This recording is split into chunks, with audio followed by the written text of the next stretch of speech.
Spirit Fitness Treadmill Assembly Instructions.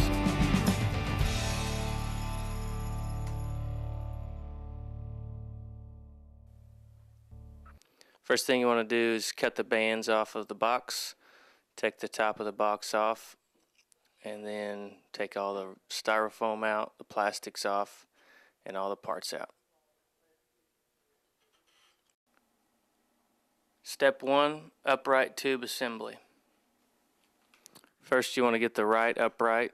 Put the two upright covers on the upright and then connect the wire. You do want to pull all the slack out of that harness as you are putting it into place so that it's not pinched. And repeat the same process on the left side, you just don't have a wire to connect.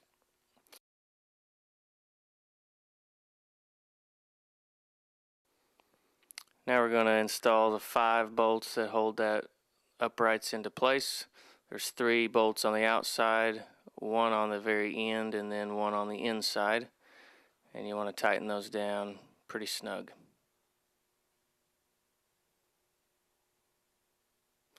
Repeat the same process on the other side.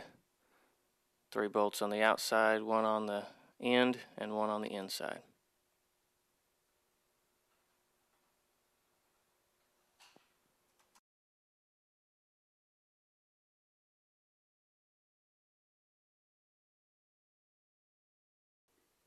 Now we're going to put the speed nuts in place.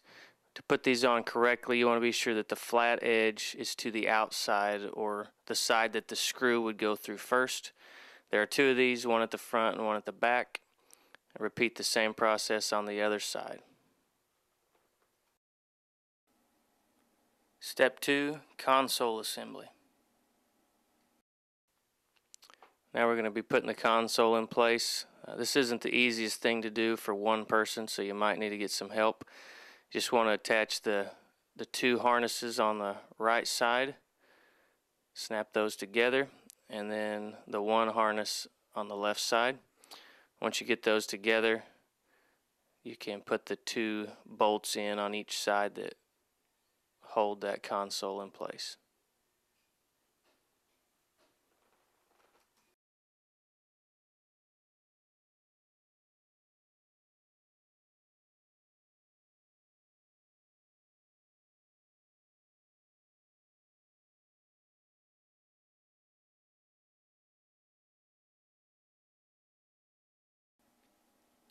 Step 3, base covers assembly. Using the 4 screws, we're going to attach the frame base caps to the frame. Step 4, plastic parts assembly. Now we're going to attach the lower half of the bottle holder on the right side and on the left side. These are held in place with 5 screws on each side. You just want to be sure it's lined up, everything's straight. Repeat the same process on the left side as well.